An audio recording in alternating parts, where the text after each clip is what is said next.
Adults only have about 10 months left to live. 13-year-old children have to take over the whole country. I'll take you to read a book intensively every day. Today, I'd like to introduce the Supernova Era. Chapter 4: Power Handover and the Adult's Final Instructions. The coach that came out at the valley didn't drive back to school. Instead, it headed straight for the building in the city center with the national emblem hanging on it. When the car stopped at the door, the kids were still chattering about whether there would be awards when the game was over. It wasn't until they saw the people standing at the door, the chairman they had seen on TV, the grey-haired premier, and the chief of the general staff in military uniform, that they suddenly fell silent. Even the most lively Huawa unconsciously straightened his back. "Come in." The chairman waved with a smile.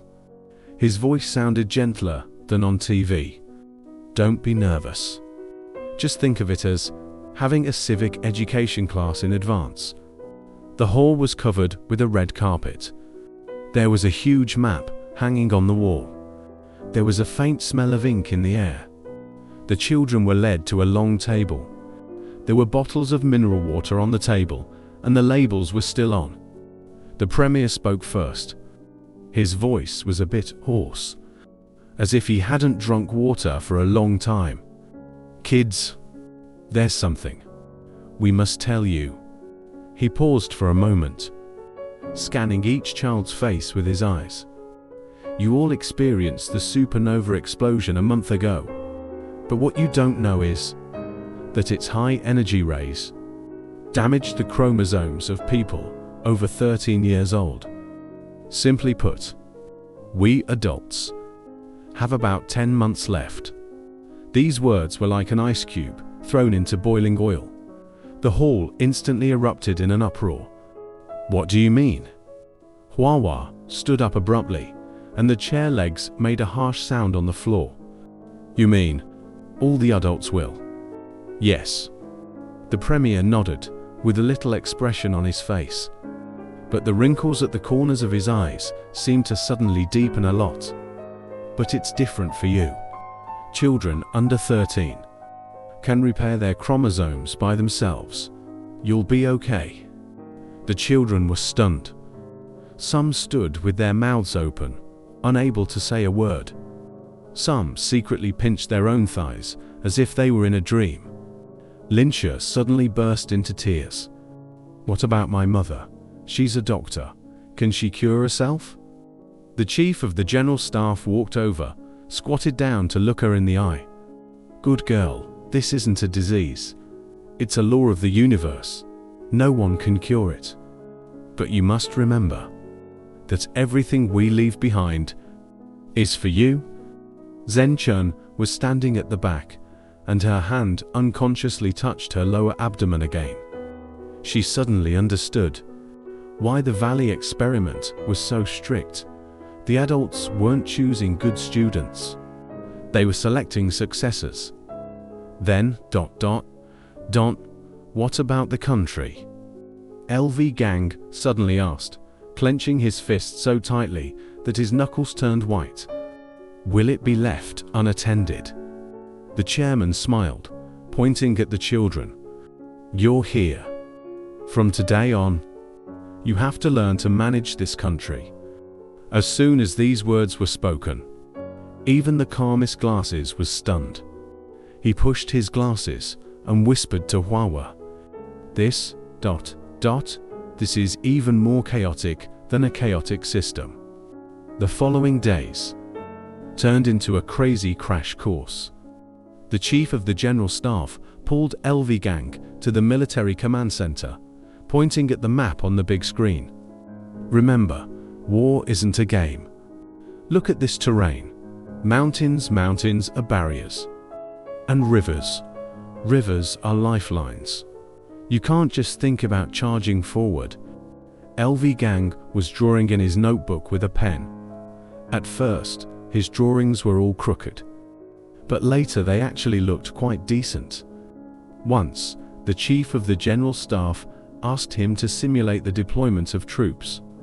He stared at the screen for a long time, and suddenly said, "I think we should hide the tanks in the woods and wait for the enemy to come before attacking." The old general was taken aback for a moment, then suddenly patted him on the shoulder. "Kid, you've got something." The chairman and the premier took Hua, Xiao Meng, and glasses to the warehouse.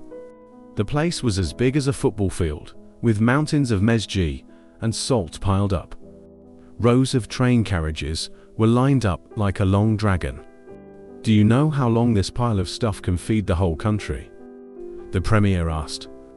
Hua guessed. 1 year. The premier shook his head. Xiao Meng thought for a while and said, 5 years. 1 day. The premier's voice was very soft. Just 1 day. The children were all shocked. Glasses squatted down, looking at the glistening salt grains, and suddenly said, "This is what you call people's livelihood, right? It's more important than nuclear bombs." It seems our teaching wasn't in vain. The chairman nodded with a smile. Remember, governing a country isn't about being a hero. It's about ensuring that the people have food to eat and water to drink. Forget this, and everything is in vain. Xiao Meng took out a small notebook and wrote it down. Her words were small and dense, like a line of ants. But Hua was staring at the distant train. "I think we can build an aerial train, using a nuclear-powered plane to tow a glider. It'll be much faster than a train."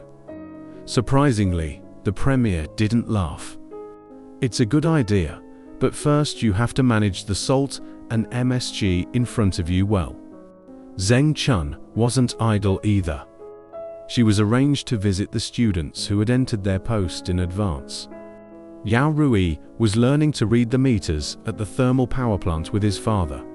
His fingers were always getting blistered by the heat. Linsha was learning anatomy at the hospital with her mother.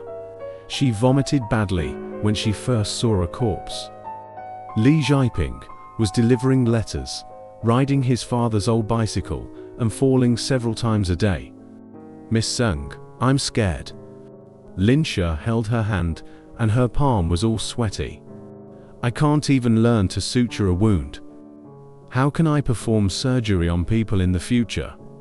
Zheng Chum thought of the baby in her belly and suddenly gained courage. "Who can do it right from the start? When I first corrected your homework, I marked all the D, and D wrongly and was criticized by the principal." She wiped away Linsha's tears. "Don't be afraid. Let's learn together." Time passed as fast as sand in an hourglass. The adults' health was getting worse. Some started losing their teeth, and some couldn't walk anymore. But their enthusiasm for teaching the children didn't fade at all. The chief of the general staff was telling LV Gang about the history of wars. When he got to a crucial point, he suddenly started coughing and bent over with the cough, but still pointed at the map and said, "Here, remember." What was most heart-wrenching was the AD clock. It was displayed on screens across the country. It was a green rectangle. Each pixel represented a final gathering place, the place where the adults would gather for the last time.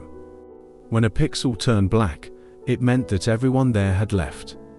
The children stared at it every day. At first, there were just a few scattered black dots.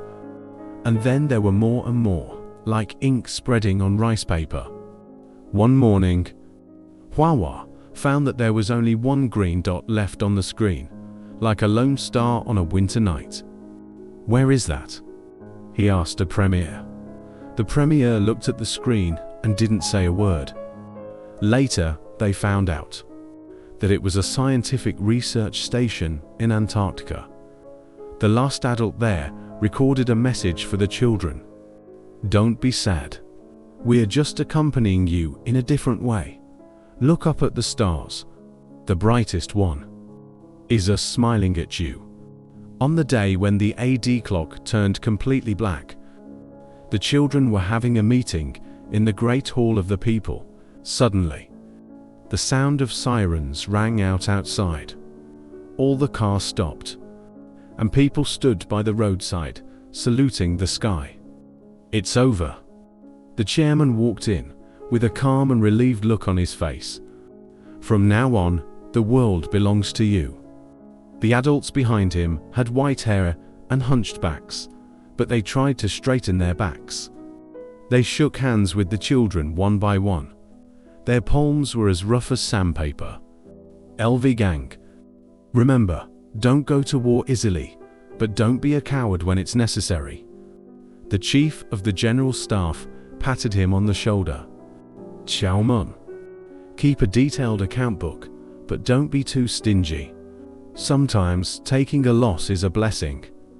The premier said with a smile. Glasses. Think more about things and less about people. No matter how knowledgeable you are, you have to use your knowledge in the right place. The chairman said, looking at him. Hua! The chairman thought for a while. Don't always think about making grand gestures. Doing small things well. It's better than anything else. Hua suddenly hugged the chairman and cried like a child. I'm afraid we won't do a good job. The chairman patted his back, and his voice was a bit shaky. Who can do it well from the start? We also learned from scratch.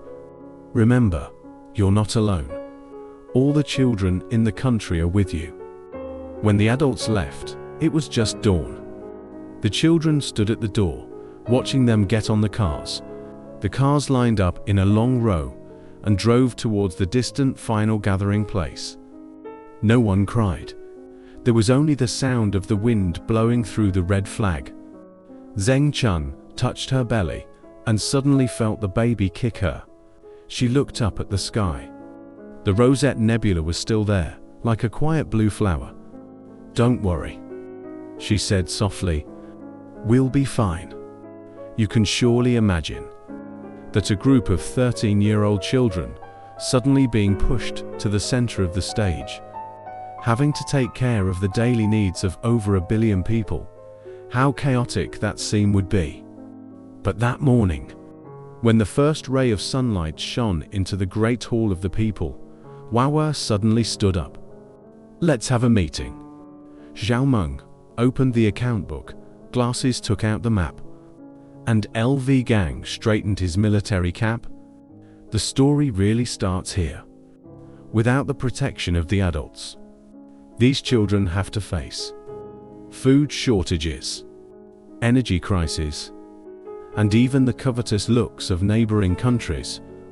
They'll quarrel, make mistakes and cry. But they have to learn to grow up, just like each of us. We have to learn to take on responsibilities by ourselves. In the next chapter, let's see what kind of jokes these little adults will make when they take charge for the first time, and what kind of miracles they will create. That's the end of this chapter. If you like it, don't forget to like and follow. I'm Shiju. See you in the next video.